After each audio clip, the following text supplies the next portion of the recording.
Hi, Dr. Hudson-McKinney. How are you? Very good. How about yourselves? How is everybody? Well, they're all on mute, so all they can do Yeah, is well, give it. thumbs up, thumbs up. Yeah. Um, but it's nice of you to take the time to talk to us. Maybe we can start by having you tell us who you are and what you do. Absolutely. So my name is Mary Hudson-McKinney. I'm a physical therapist and have been a physical therapist a fair number of years. I graduated PT school in 1983. And I basically have focused a lot of my practice on treating individuals with neurologic conditions. I worked all over the place: acute rehab, outpatient facilities, home care.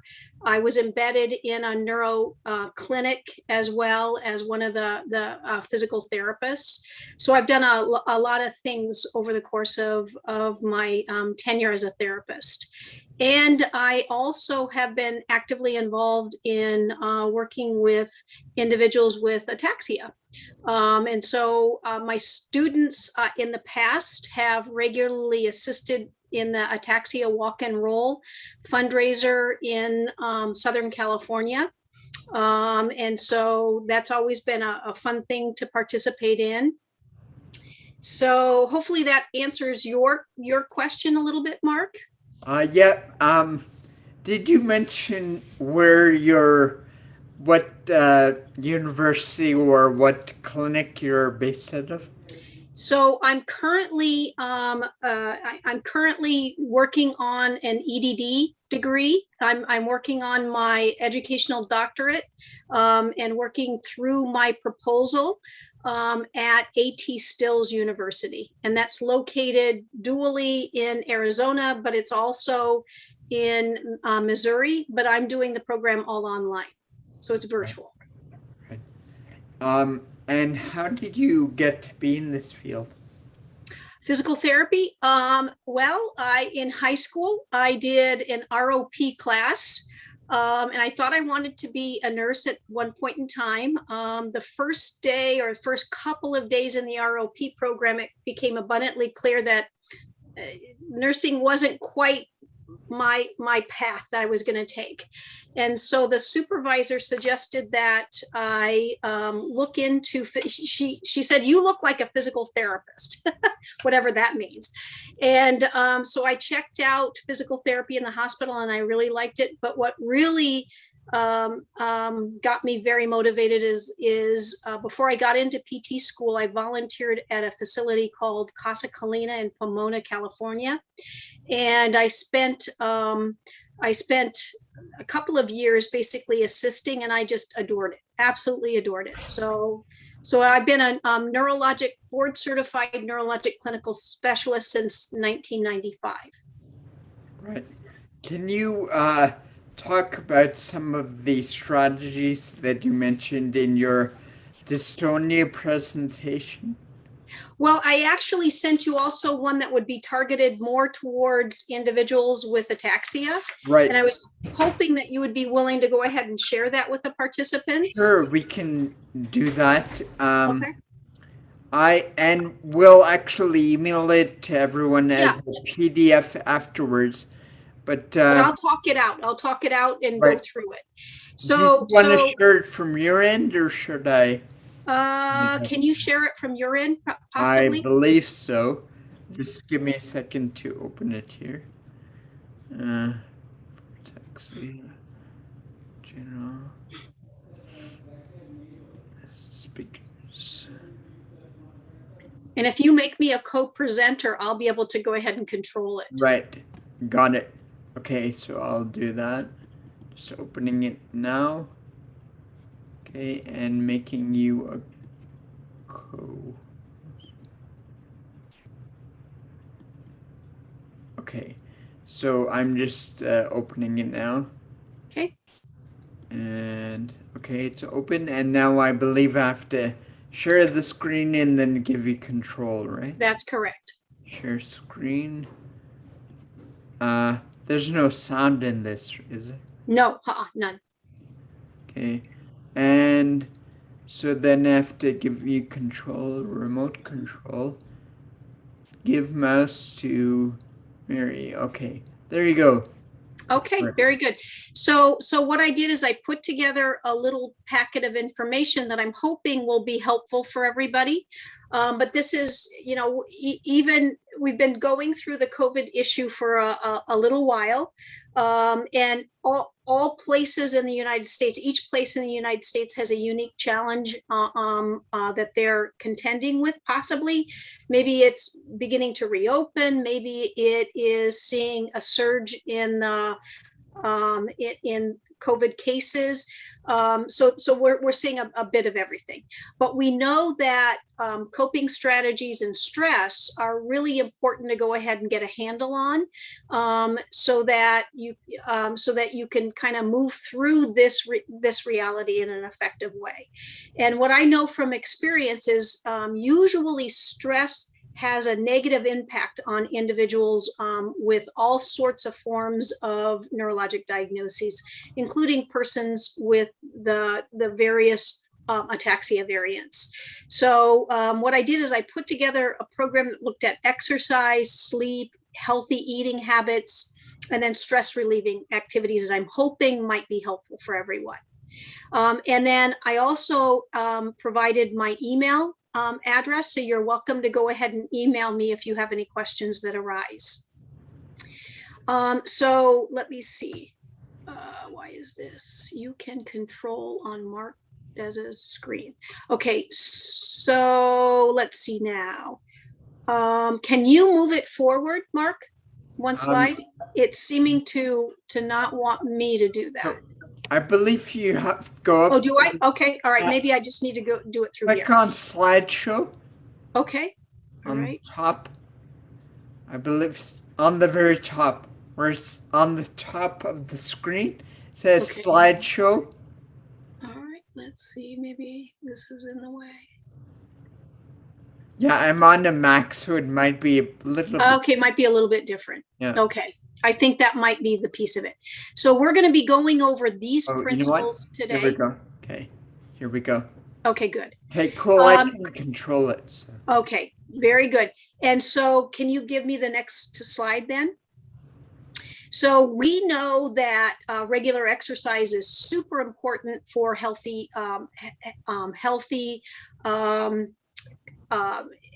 behavior for everybody, not just individuals or persons with ataxia. And so we know this because it helps to boost the immune system. It helps to prevent weight gain as well. Can you go ahead and scroll through the next one? It also helps to reduce stress and anxiety, and that's also a piece that we see in the literature as well. And so and it improves sleeping pattern too. So all these things argue that exercise and activity are an important piece of the puzzle. Next slide, please. So how can you do it? What you want to do is you want to ramp up slowly. So you want to work slowly. You want to believe in yourself and the goals that you set. You want to remember breathing, deep breathing in through the nose, out through the mouth. I like to say, smell the rose, blow out the candle. Helps to go ahead and relieve a little bit of stress as well. And then you want to take baby steps to an exercise program and allow yourself lots of rest breaks. And then don't forget to recognize the successes or the improvements that you're making. Next slide, please. So a couple different strategies that are really robust in the literature is an idea called guided imagery. Or mental imagery. And with mental imagery, you're going to be imagining yourself completing the movement sequence prior to completing the movement. And what we know when we place fMRI pieces, functional fMRI, little coils, we actually see the area of the brain light up that's going to be actually responsible for that movement or task. And so this is a strategy that athletes have used for a number of years, and we are seeing very interesting evidence of its benefit in persons with neurologic concerns. Next slide, please. So with training the brain, you want to basically go slow, but take it at your own pace. You want to be patient with yourself. You remember, this is kind of developing a habit is what you're doing. And so you can also reach out to me if you have any questions that arise. Next slide. So the first one is the sit tall exercise. And so with a sit tall exercise, you want to get yourself scooted forward. If you can do that now, great. If you can't, that's fine. And so you want to rotate your pelvis forward. Okay, rotate your pelvis forward. Bring your shoulders over your hips. Get your head back in alignment with the trunk and kind of tuck the chin a little bit. And then you can do some deep breathing, or do the E, because that will help to remind you when you say something out loud, you automatically are going to be taking a breath. Okay. And you want to just be aware of your body posture and alignment is what you want to do. Okay. Next slide. And then the next one is you can stay forward. That's going to be a little bit more of a balance challenge, or you can scoot to the back of the chair, sitting up nice and tall, preferably with support if you have armrests or something. And then you can do alternate marching, such as what you see the gentleman in the picture doing. And I suggested, if you're not used to exercise, keep it at a reasonable number. So 10 marches, left, right equals 1. And then you want to slowly increase it by doing 10 repetitions every couple of days or a week, until you're able to perform 2 to 3 continuous minutes of the marches. And to make it fun, what you can do is you can do the marches to a song or a portion of the song, and then slowly work up to an entire song. And then for a more of a balanced challenge, you would simply scoot yourself forward and have less postural support is what you would do. And that's really working on your core as well as your legs. Next slide, Mark. How are we doing, everybody? Does this make sense to everybody? Okay, all right. The next one that I have down is the use of a floor bike. And the floor bikes are something that you can purchase on Amazon. You might already have it. And the floor bike basically has usually straps that you can position your feet in. You could position this up against a wall or something firm so that the floor bike stays nice and stable. And then you can complete that workout.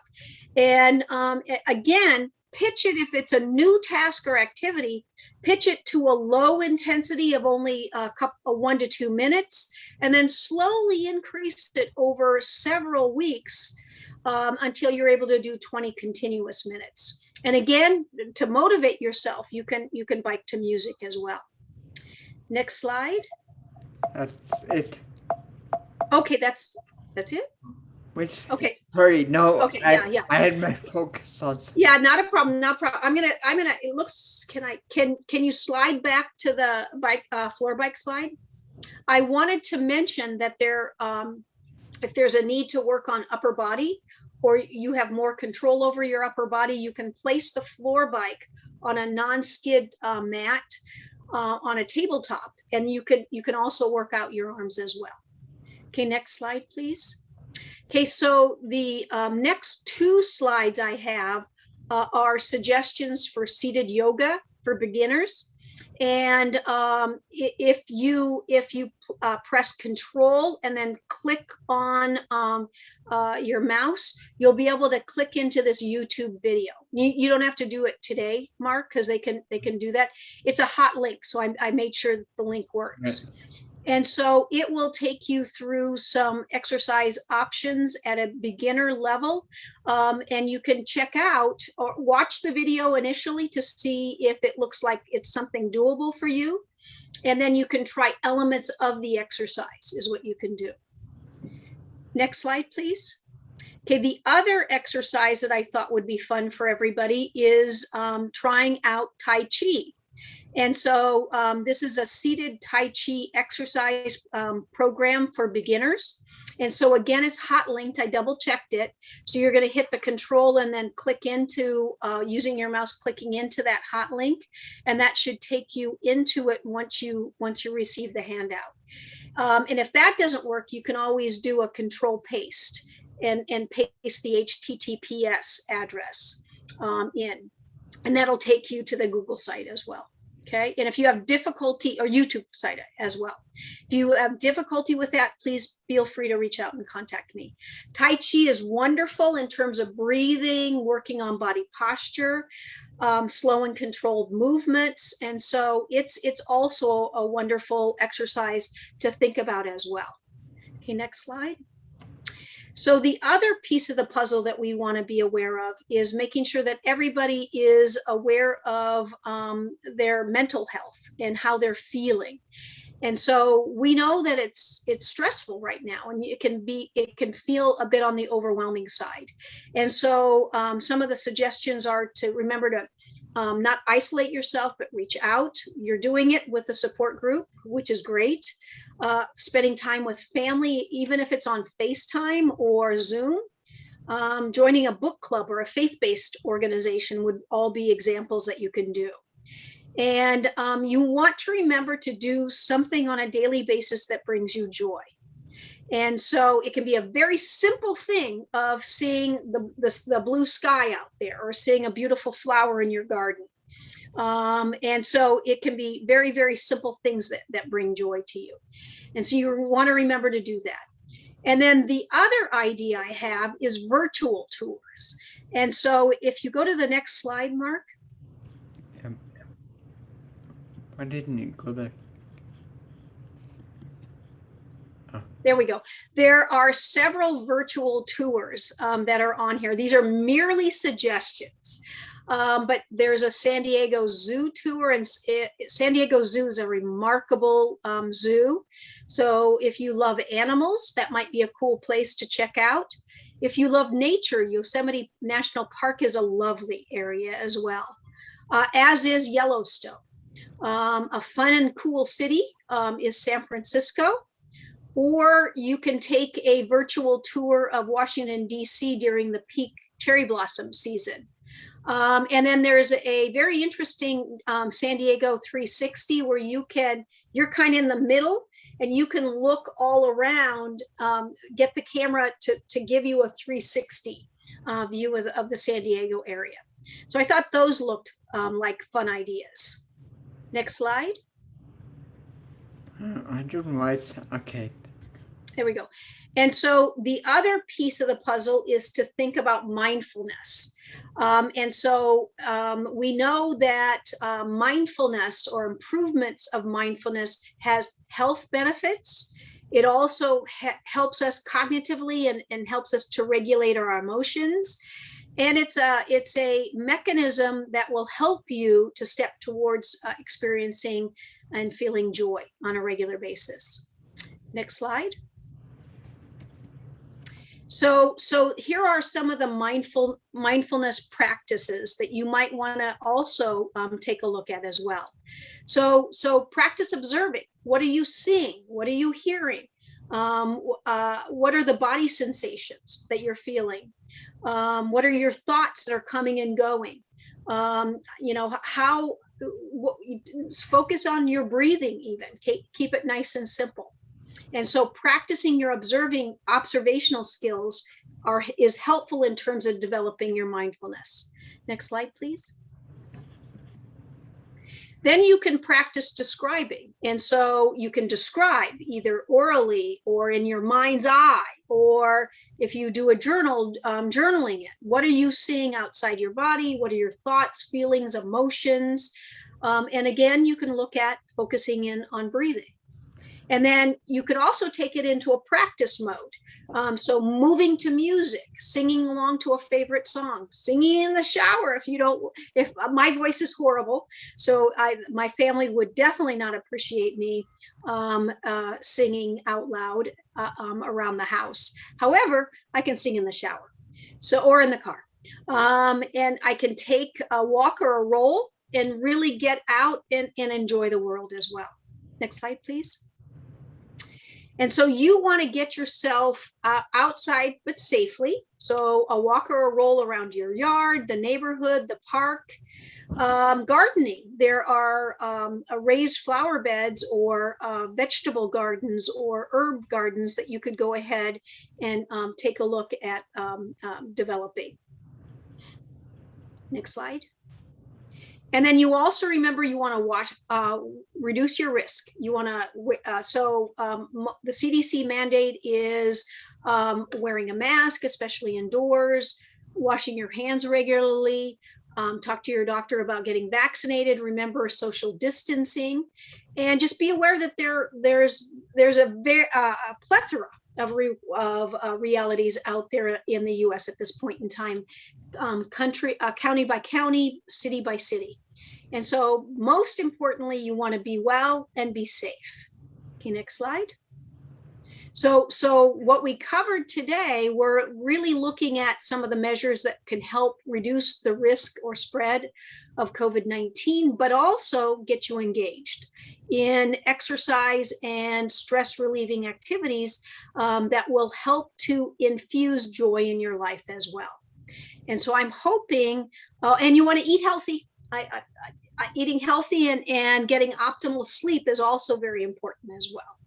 All right, so I'm going to open it up to any questions from the group or any comments. You guys very much might have a perspective that you would like to share as well. I'm just going to steal the first question. Okay. So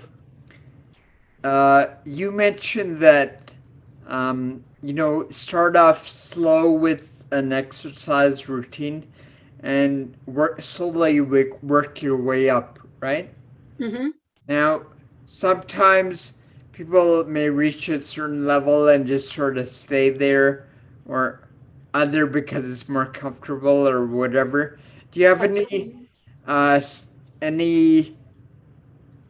way that somebody can use to get over being stuck too long in a certain spot, or trying to decide when they should move on, or if they've moved on too much? Yeah, so you want to just pace yourself so that you don't overdo. So it's the Goldilocks. You don't want the porridge to be too cold, not exercising enough.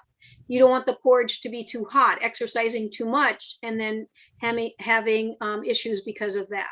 So you want to exercise at a level that you're not experiencing a lot of muscle pain, issues such as that. So you want to start off kind of simply. One of the motivators that I think really works sometimes well for individuals is to establish a goal that they would like to be able to accomplish. And share that goal with someone. So have an exercise buddy or someone that you share that goal with, so that you and that exercise buddy are motivating each other as well. And then I would suggest, I would probably expect that you see your neurologist on a regular basis. Everybody does. And likely probably sees an occupational or a physical therapist on a fairly routine basis as well. And so you could reach out to them to customize this program specific to what your wishes and desires are. So I laid out like a menu of exercise ideas. Do you have to do all the menu? No, you don't. You can go ahead and settle on what's going to be the most helpful and interesting for you, and then get feedback from your neurologist, get feedback from the physical therapist perhaps that you work with, or the occupational therapist that you work with, personal trainer possibly for some. And then if you could also feel free to reach out back to me and email me as well. Right. Now we're gonna open it up for other questions, so it doesn't get too hectic. Use the raise hand button, and I will ask you to unmute, and then you can ask your question. So there's a question from John Boyer. you mentioned Casa Clina close by, good place for PT. It's an excellent place for PT. It's in Pomona.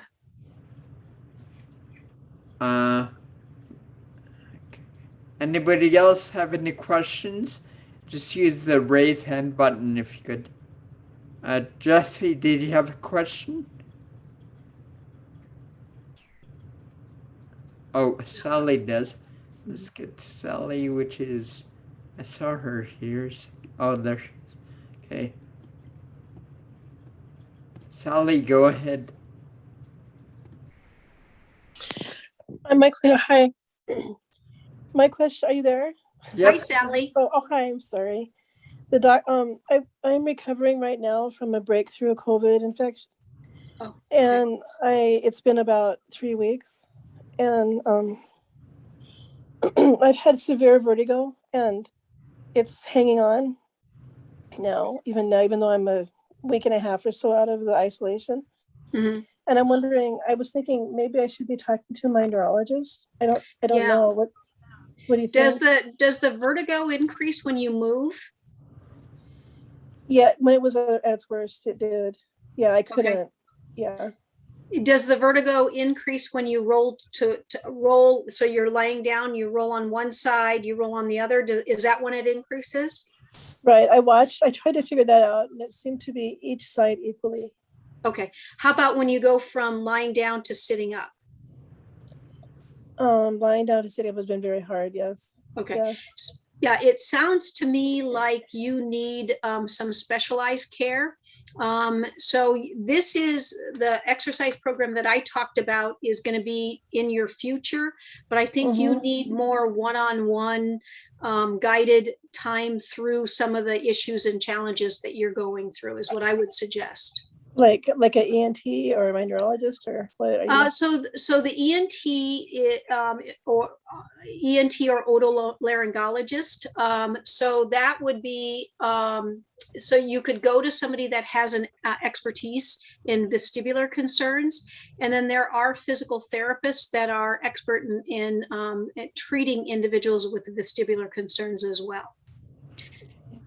And the neurologist or whoever they refer to as the vestibular expert for you is likely to know who in the community near you would be a good person to refer to. Oh, okay. Thank you. You're welcome. Anybody else have questions? Anyone? Oh, John. Where's John? I have to unmute him. John. Okay, here we go. Just unmute and go ahead, John. Let me see, where did you go? Oh, there you are. Come here. Thank you. That was very interesting. Very good. Well, thank you. Thank you very much, John. I appreciate it. You're welcome. Anybody else? Going once? Going twice? No? Okay. Actually, I did have a question. When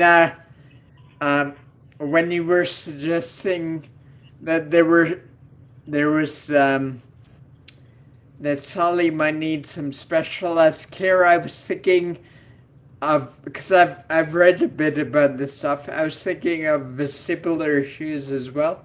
I'm wondering if you've heard of something like the PONS device or like devices like that specifically for vestibular issues, and if that works for all people with ataxia or just people with specifically vestibular issues.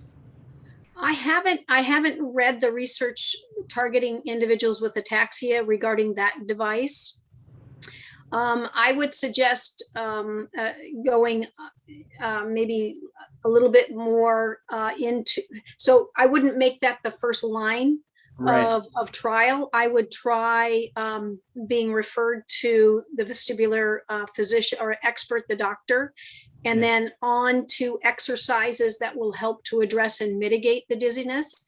And Right. if that doesn't seem to play out really well, then looking at other avenues. So I wouldn't make that device the first Right. line that I would go to. Makes sense. It's probably not cheap on there. But yeah, well, thank you, Dr. Hudson-McKinney, for your time today. My And pleasure. okay, we'll send out that presentation and your email address in the follow-up email we sent to everyone. And yeah, hopefully we'll speak again soon. Have a great day. Take care, everybody. Bye.